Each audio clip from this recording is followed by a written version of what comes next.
దేవునికి స్తోత్రం, దేవునికి మహిమ కలుగును గాక.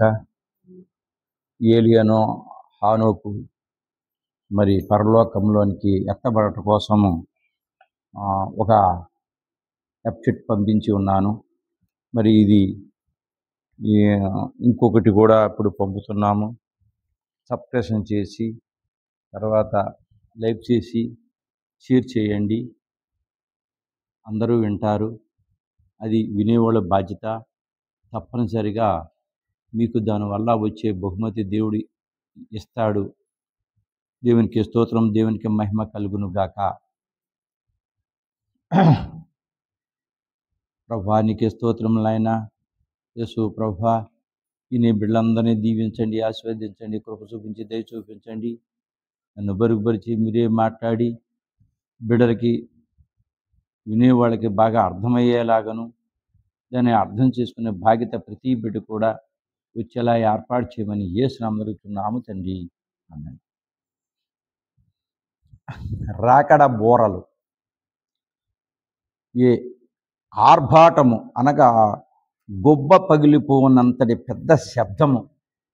ఆర్భాటము మామూలు శబ్దంగా రాదు. ఇది రెండో రాకడికి బోర ఊదినప్పుడు గొబ్బ అంటే సొవ్వులు పగిలిపోయేంత శబ్దంగా వినపడుతుంది. 1 దశలోనికైలు 4:16 ఉంది. ఇది మాట కాదు కానీ గొప్ప సందడితో కూడిన శబ్దము.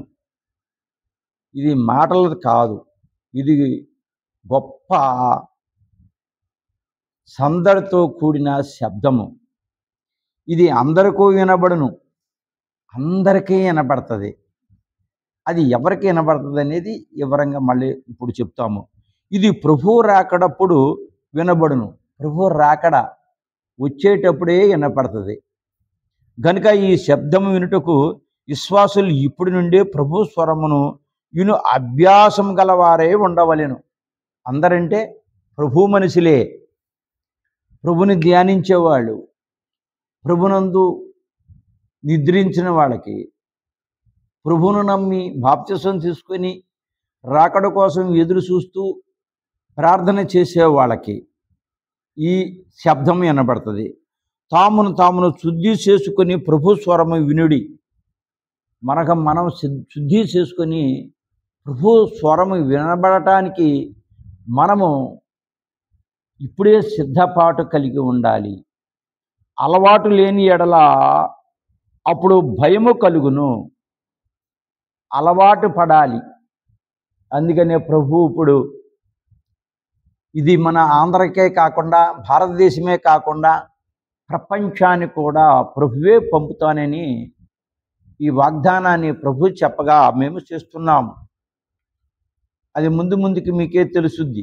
ఇది నేను చేసే వాగ్దానం కాదు, ప్రభు చేసే వాగ్దానం. ప్రధాన దూత శబ్దము. ఇది ప్రధాన దూత శబ్దము. దూతల్లో సామాన్యులు ప్రధానులు కలరు. దూతల్లోనే ప్రధానమైన వాళ్ళు కూడా కలరు.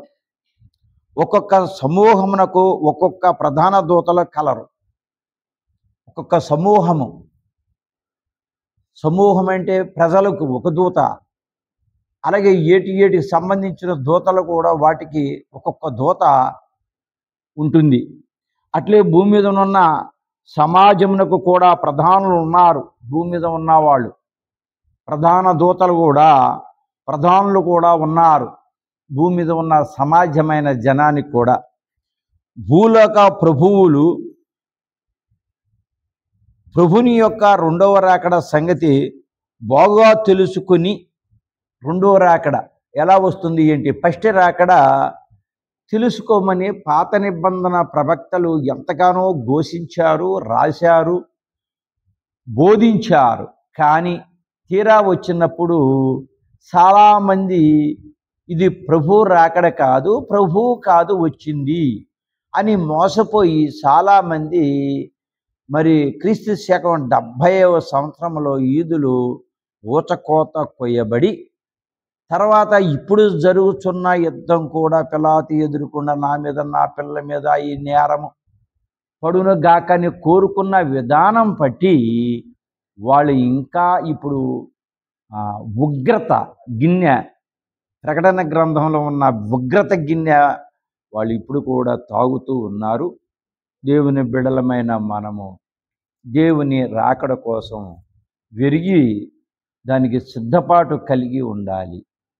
అందరికీ తెలియజేసిన ఎడల లోకమంతటికీ రాకడ వార్త తెలియను. అందరికీ తెలిసిన ఎడల ఈ రాకడ వార్త తెలియను. ఇది ఎప్పటి నుంచో నేను చెప్పాల్సింది. ఇదివరకు మరి ఎపిసోడ్లోని చెప్పాను. అది చూడాలంటే మీకు కష్టం. ఫస్ట్ నుంచి చూసుకొస్తే తెలుసుద్ది. 40 సంవత్సరాల క్రితమే ఇవన్నీ రాసి నేను భద్రపరుచుకుంటే ప్రభు సమయం వచ్చింది. ఈ పుస్తకాలు తీసి అది ప్రపంచానికి తెలియపరుచున్నప్పుడు ప్రభు ప్రపంచానికి ఎలా తెలియపరుస్తుంది? తెలుగుతో కదా మేము మాట్లాడేది అన్నప్పుడు నువ్వు తెలుగుతో మాట్లాడు, నేను ఎలాగ ప్రపంచానికి ఏ రూపంలోని ఏ భాషలో వెళ్ళాలో నేను చూసుకుంటానని ప్రభు చెప్పగా మేము మొదలుపెట్టాము. దాచుకుంటానికి కాదు ఈ ప్రకటన గ్రంథం అని ప్రభు చెప్పగానే మేము ఇది చెప్తున్నాము. అందుకు ఇది మీరు వింటమే కాకదు, మీ ఫ్రెండ్స్కి, మీ స్నేహితుడికి, మీ చుట్టాలకి సమస్య అన్నిది కూడా మీ ద్వారాగే ప్రభు నామం మీద ప్రపంచానికి తెలియాల్సిన బాధ్యత దేవుడు మీ అందరికీ అనుగ్రహించి ఉన్నారు కనుక సబ్స్క్రిప్షన్ కంపల్సరీగా చేసి అందరికి కూడా తెలియపరచండి. ఇట్లు తెలియజేయు వారందరూ ప్రధానులే. ఈ రూపంగా తెలియజేసే మీరు ప్రధానులే. దేవుని మాట మీరు జాగ్రత్తగా ఈ వాక్యాన్ని మీరు వినిన ఎడల మరి బైబిల్కును ప్రకటన గ్రంథానికి తేడా ఉంటుంది. ఆ తేడా అనేది మనకు కావాలని కవ్యత్వంతో రాసుకుంటే ఇది మనకు తెలియదు. ప్రభువు చెబితేనే మనకు అర్థమవుతుంది. ఈ ప్రధాన దూతలతో మిగిలిన దూతలు కూడా ఉందురు. ఈ ప్రధాన దూతలతో కూడా మిగిలిన దూతలు కూడా ఉందురు. ప్రధాన దూత ఎవరు? ఒక బోధకుడు విన్న తర్వాత, సంఘ సభ్యులు విన్న తర్వాత వీళ్ళందరూ కూడా షేర్ చేయాలి. ఎలా తెలుసుద్ది లేకుంటే? అందుకు మీరందరూ కూడా ప్రపంచానికి, మీ బంధువులకి, చుట్టాలకి పంపిస్తే రాకడ సమయం దగ్గరకు వచ్చింది అని తెలియపరచటమే ఈ ప్రకటన గ్రంథం యొక్క వివరణ ఉద్దేశం. వీరు పెళ్లి కుమారుడైన ప్రభునకు, పెళ్లి కుమార్తె అయిన సంగమునకు మేము పరిచారకులము. పెళ్లి కుమారుడైన ప్రభునకు గొర్రెపిల్ల, ప్రభువు పెళ్లి కుమారుడు, పెళ్లి కుమార్తె సంఘము. ప్రభు ఈ లోకానికి వచ్చి అతని రక్తాన్ని ఇచ్చి పెళ్లి కుమార్తెని సంపాదించుకుంది. ఆ పెళ్లి కుమార్తె సంఘము. పెళ్లి కుమార్తె అయిన సంఘమునకు మేము పరిచారకులము. ఈ పెళ్లి కుమార్తె అయిన సంఘమునకు మేము పరిచయం చేయుటకు లోకము పుట్టినప్పటి నుండి మేము అనేక సంగతులు చెప్పినాము. ఎన్నెన్నో సంగతులు చెప్పారు. ఎవరు చెప్పారు? ప్రభు చెప్పారు. రాకడను గురించి ఇప్పుడు చెప్పకపోతే ఏమీ ప్రయోజనము? ఇన్ని సంవత్సరాల నుంచి, అంటే దేవుని దృష్టిలో 6025 సంవత్సరములు దేవుని తండ్రి అయిన దేవుని దృష్టిలో, మన దృష్టిలో 65,25,000 సంవత్సరాలు జరిగింది. అప్పుడు నుండి ఇప్పుడు వరకు కూడా 66 పుస్తకాల్లో 65 పుస్తకాలు ప్రచారం జరుగుతూనే ఉంది. అది ప్రభు ద్వారాగా, భక్తుల ద్వారాగా, దేవుని బిడల ద్వారాగా ప్రచారం జరుగుతుంది. కానీ ఈ ప్రకటన గ్రంథం ఇప్పుడు కానీ రాకడ సమయంలో కానీ ప్రకటించకపోతే ఆ చెప్పిందంతా జీరో. ఏమి ఉపయోగము? జీరో లెక్కకు వస్తుంది. అందుకనే ప్రకటన గ్రంథాన్ని ప్రకటించి ప్రపంచానికి తెలియపరుస్తున్నారు ప్రభువే. నన్ను అసలు ఏమాత్రం దృష్టిలో పెట్టుకోకండి. ఎందుకంటే ఇది పరిశుద్ధాత్మయే తెలియపరుస్తున్నారు. ప్రపంచానికి ముందు వాక్యం బయలుపరిచింది కూడా బోధకుల ద్వారాగా పరిశుద్ధాత్మ దేవుడే. ఇప్పుడు కూడా పరిశుద్ధాత్మ దేవుడే చెప్తున్నాడు. అందుకని మీరు ప్రతి ఒళ్ళు కూడా షేర్ చేసి అందరికీ తెలియపరచండి. పరలోకంలో సెలవైనది, తండ్రి దగ్గర నుంచి సెలవైనది గనుక ప్రయోజనము, దీనివల్ల చాలా ప్రయోజనాలు ఉన్నాయి. అవి మీరు అయ్యో నేనే ఒక బోధకుడు ద్వారా పరిశుద్ధాత్మ దేవుడు చెప్పాడే, నేనేమి దాన్ని పట్టించుకోలేదే అని బాధపడే రోజులు ఉంటాయి. అందుకని ఇప్పటి నుంచి కూడా నేను పెట్టే ఛానలు జీవజలములు అది కొడితే మొత్తం అందరికి వచ్చేస్తుంది. అయినా యూట్యూబ్లో వస్తున్నాయి, అది చూసి మీరు అందరికీ షేర్ చేయండి. పరలోకంలో సెలవైనది గనుక పెళ్లి కుమార్తె కొరకు వెళ్ళుచున్నాము అని తెలిపిరి. పరలోకములో పెళ్లి కుమారుడు తయారైపోయాడు. భూలోకం మీదకి పెళ్లి కుమార్తెకి రావటానికి సిద్ధంగా ఉన్నారు. అదే రెండవ రాకడ. సిద్ధపాటు కలిగి మనమందరం సిద్ధంగా ఉండాలి. ఇది మాట లేని శబ్దము, ఇదే ప్రధాన దూత శబ్దము. ఇది మాట లేని శబ్దము, ప్రధాన దూత శబ్దము అనగా ప్రభువు ముందుగా రాకడికి ముందుగా ఆ గుబ్బలు సుబులు పగిలిపోయేంత శబ్దము వస్తుంది గనక దానికి ముందు ఈ రూపుడిగా మీరు సిద్ధపాటు కలిగి ఉండండి అని మాకు చెప్పి మమ్మల్ని నిలబెట్టుకొని ప్రభువే ప్రచారం చేస్తున్నారు. అర్థం చేసుకోండి, ఎవరూ బాధపడకండి. అందరూ నీకే చెప్పాలా మాకు చెప్పకూడదా అనే అనకూడదు. మనమందరం కూడా దేవుని బిడలము గనక ఒక్కొక్కడికి ఒక్కొక్క వరం ఇస్తారు. ఆ వరాన్ని కలిగిన వాళ్ళకే ఇతనికి ఈ వరం ఉందేమో, నాది కాదు వరం, ప్రభువే మాట్లాడుతున్నారు కాబట్టి పరిశుద్ధాత్మ. దేవుని బోర, ఇది కుమారుడైన ప్రభువు వచ్చుచున్నాడని తండ్రి చెప్పు స్వరము. కుమారుడైన ప్రభువు వచ్చుచున్నాడు అని తండ్రి చెప్పే స్వరము. బోర అనగా తండ్రి ఇదిగో నా కుమారుని మళ్ళీ భూలోకం మీదుగా పంపుతున్నాను అని స్వరముతో తండ్రి పలికిన స్వరమది. ఆర్భాటము అందరికీ ప్రధాన దూత శబ్దము భూమి మీద ఉన్న విశ్వాసులకు. ఆ శబ్దము భూమి మీద ఉన్న విశ్వాసులకు వినపడే శబ్దము.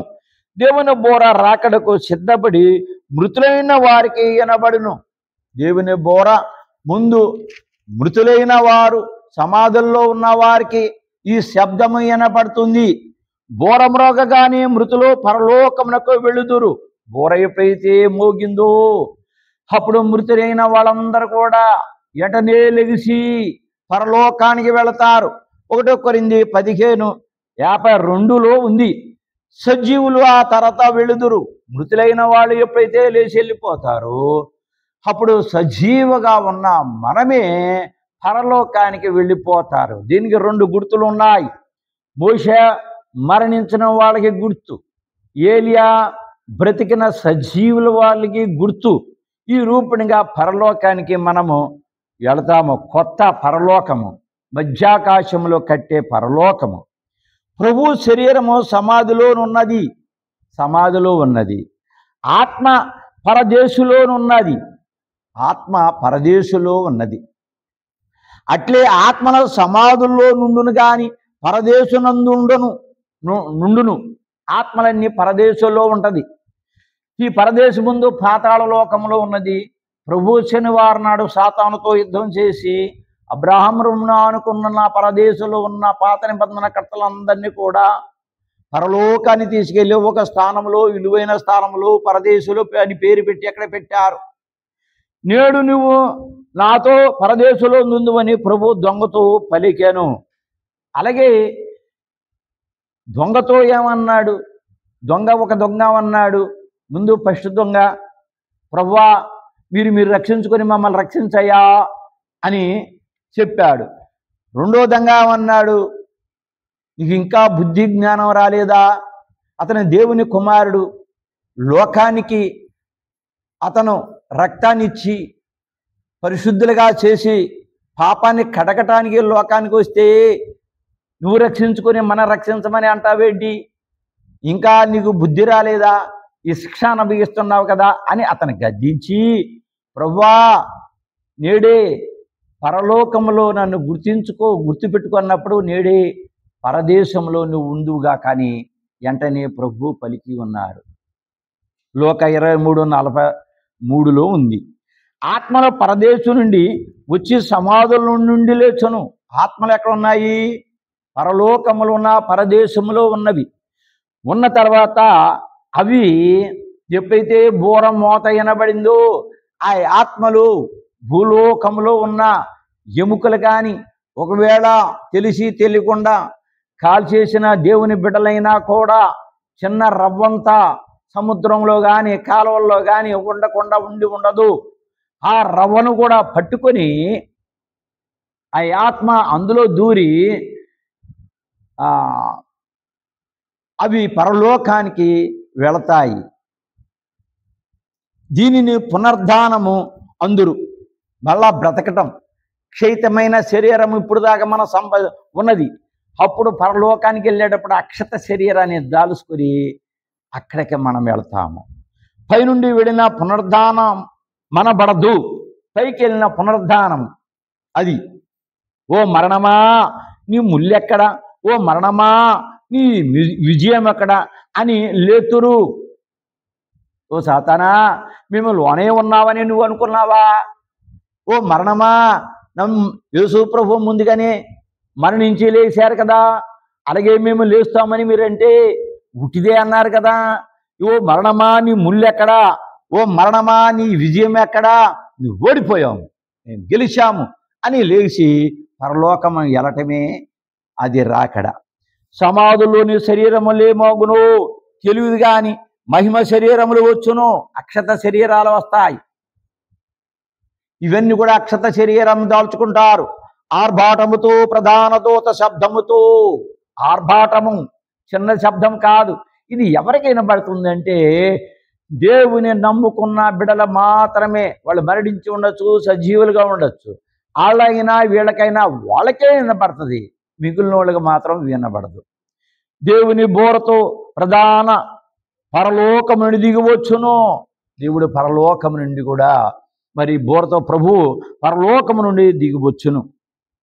మృతులైన వారిని తండ్రి వెంట పెట్టుకొని వచ్చును. ఆ మృతులైన వారిని పరలోకము నుంచి వచ్చి లేకంటే సమయం వచ్చింది, తండ్రి వాకు వచ్చింది అని ఆ సమాధుల్లో ఉన్న మాటల్ని చెప్పి అందరిని ఏకం చేసుకుని ఆ కొత్త యెరూషలేములో వస్తారు. 1వ దశలోనికలు 4:14లో ఉంది. మధ్యాకాశంలోనికి దిగి వచ్చిన ప్రభును మొదట మృతులైన వారు లేచి కలుసుకొందురు. ఎప్పుడైతే ప్రభు అక్కడ కొత్త పరలోకము, ఆ కొత్త పరలోకములో ఎప్పుడైతే మృతులైన వాడు సజీవమైన వాడు ప్రభువు ఎదుర్కొని తీసుకొని వెళ్ళి అక్కడ వచ్చిన తర్వాత అతడు మనందరిని కూడా ఎదుర్కొంటారు. అదే ఆ సమయమే కొత్త పరలోకములో అడుగు పెడతామే. ప్రభువుకిను పెళ్లి కుమార్తెకి వధు సంఘానికి పెళ్లి రోజు అదే. తాకీతలు అయిపోయినాయి తండ్రి దగ్గర, పెళ్లి తాకీతలు అయిపోయినాయి.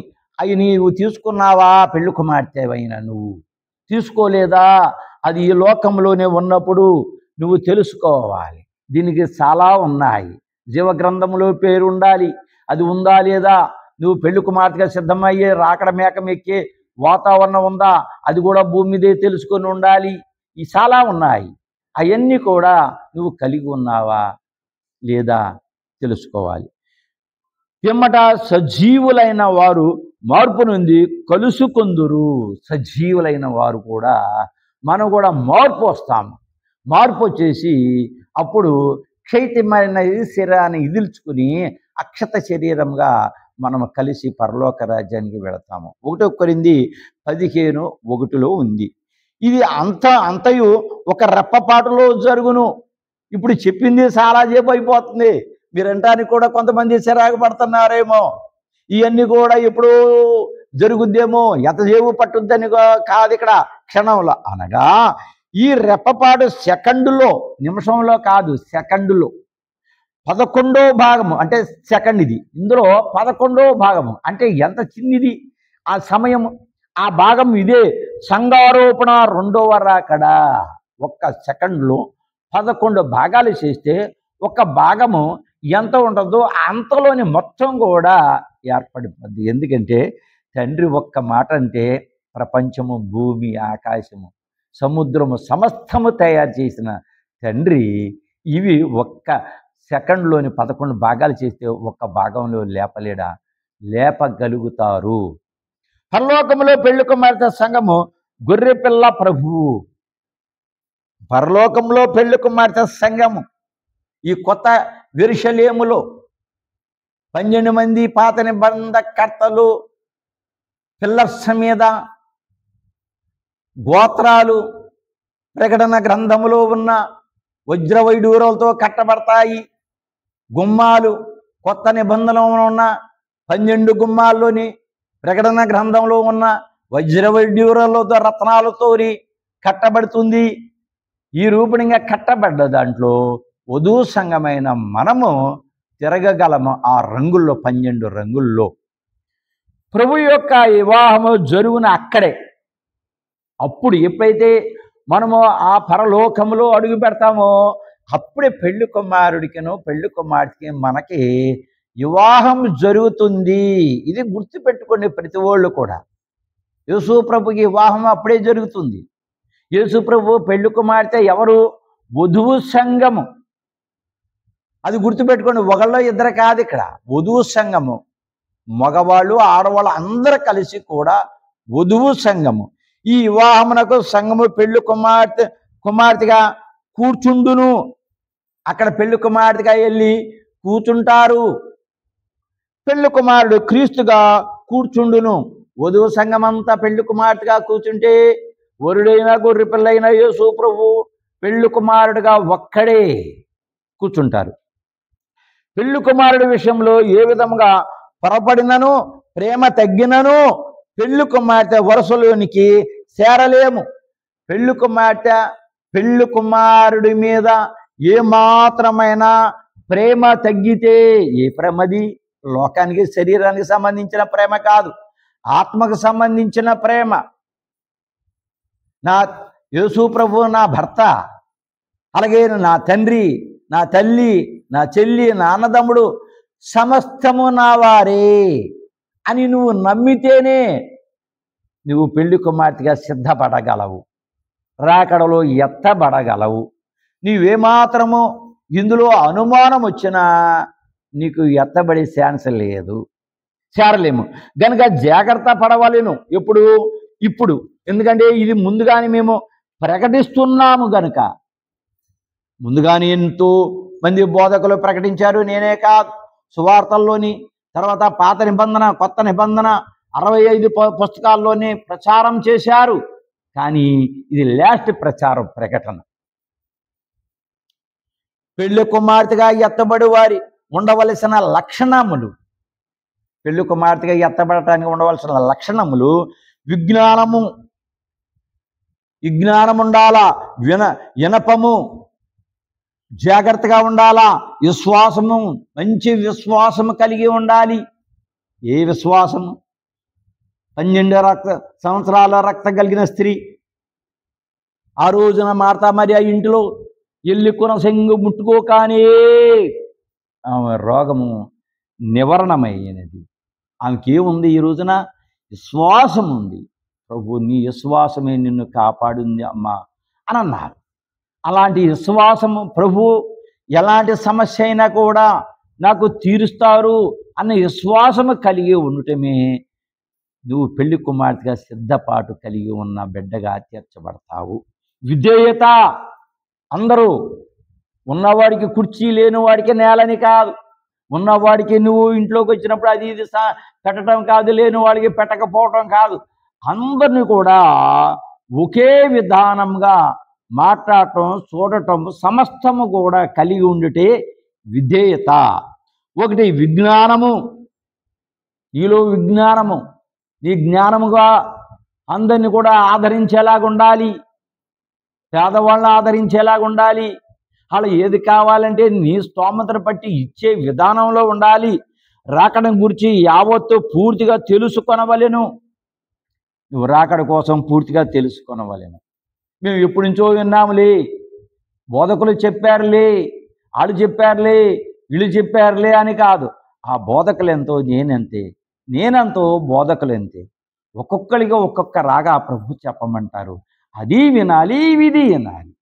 అన్నీ కూడా జాగ్రత్తగా విని ఈ అమలుపరచాలి. మనం పూర్తిగా తెలుసుకొనవలెను. వినపములు ప్రార్థించవలసిన సంగతులన్నీ ప్రార్థించవలెను. ఏ అయితే నువ్వు ప్రార్థించాలనుకున్నావో ఆ ప్రార్థనలన్నీ కూడా నువ్వు ఖచ్చితంగా ఎడతెగకుండా ప్రార్థించాలి. విశ్వాసము ప్రభునను పెళ్లి కుమార్తె వరకు లోనికి వచ్చును. విశ్వాసము ప్రభునన్ను పెళ్లి కుమార్తె వరసలోనికి చేర్చుకొనునని నమ్ముట. నా విశ్వాసముతో నమ్ముటము కాదు, నువ్వు అలా ప్రవర్తించాలి. లోకములో ఉన్నప్పుడు నిష్ఠప్రకారంగా ఉండడం కాదు, అదే విశ్వాసము. 4 విధేయత. విధేయత కలిగి ఉండాలి. అందరితో మంచిగా ఉండాలి.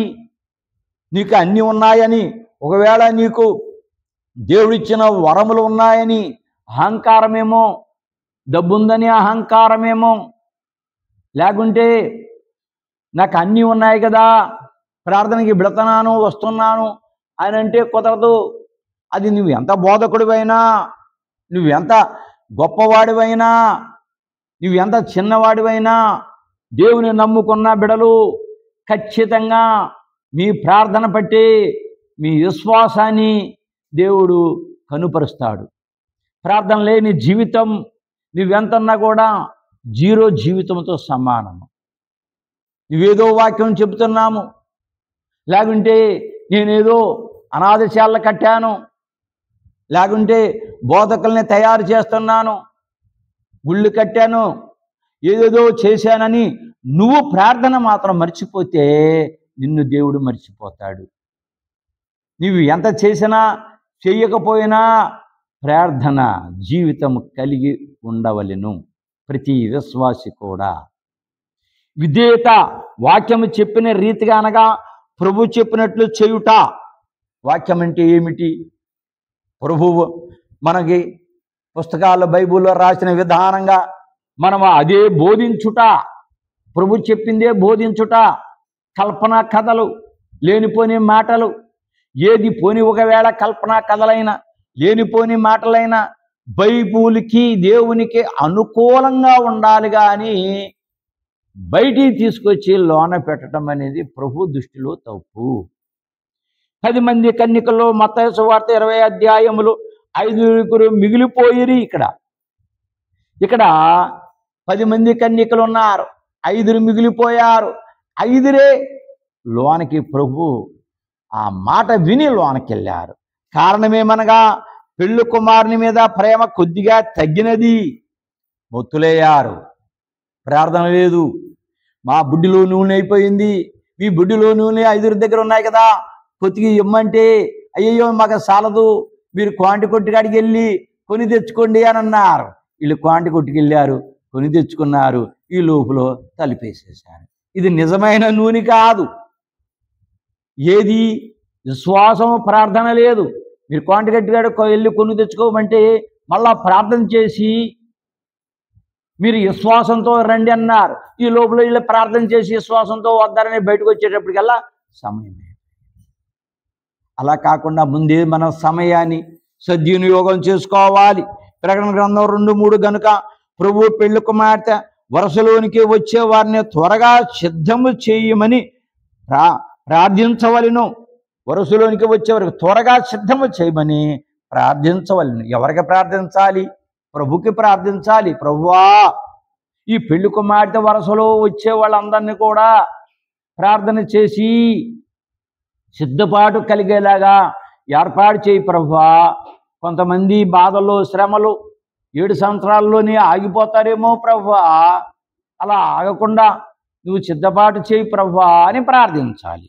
భూమి మీద తయారై ఉన్న వధువు సంఘమును కొనిపోవుటకే పరమందున తండ్రి ఈ భూమి మీద ఉన్న తయారై ఉన్న వధువు సంఘమును తయారెవరు చేశారు? ప్రభువే లోకానికి వచ్చి అతని రక్తాన్ని ఇచ్చి మనకు కొని సిద్ధపాటుగా తయారు చేసి ప్రభు వచ్చి వెళ్ళిపోయినప్పుడు మనల్ని వదలకుండా ఒకవేళ మనం ఈ లోక రీచ్గాను సాతాను క్రియల్లో పడిపోతామేమో అని పరిశుద్ధాత్మని మనల్ని సిద్ధం చేసి మనల్ని మన దగ్గర ఉంచారు. కొనిపోవటకే పరమందున తండ్రి యేసునందు నిద్రించిన వారిని వెంటబెట్టుకొని వచ్చును. అందుకనే యేసు వెంటబెట్టుకొని వచ్చును. 1వ దేశం 4:14. ఆ తర్వాత సజీవులైన వారితో కూడా ఏకముగా ప్రభును ఎదుర్కొనుట.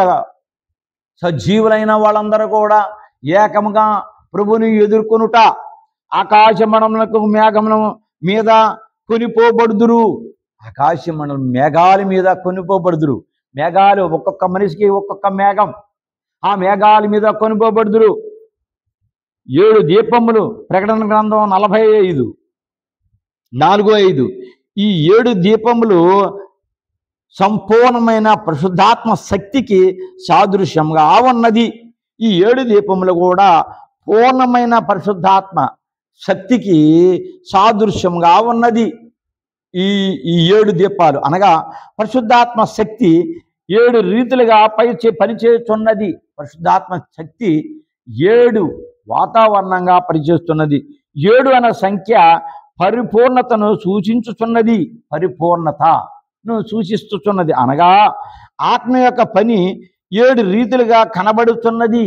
ఆత్మ యొక్క పని 7 రీతులుగా కనబడుతున్నది. 7 రూపాలుగా కనబడుతున్నది. సంఘము 7 గనక పరిశుద్ధాత్మని యొక్క పని ఏదనగా పరిశుద్ధాత్మ పని యొక్క పని ఏదనగా 7 ఒక్కొక్క సంఘము ఏ స్త్రీతోనూ తయారగును ఆ స్త్రీ స్థితిని తయారు చేయను. 7 రూపాలుగా వెళ్ళి ఏ స్త్రీని ఏ స్థితిలో తయారు చేయాలో ఆ స్థితిలో తయారు చేయను. దేవునికే స్తోత్రం, దేవునికే మహిమ కలుగును గాక. ఆమేన్. ఎన్న బిడ్డలను నా ప్రభ అయా దీవించి ఆశీర్వదించి అందరికీ తెలియపరిచి నా ప్రభ దీవుని నా బిడ్డలు కలగజేసి నా ప్రభ వాళ్ళకి ఇచ్చే వరాలు ఇచ్చి మమ్మల్ని ఆ బిడ్డలు కూడా దీవించమని యేసు అడుగుతున్నాము తండ్రి. ఆమేన్.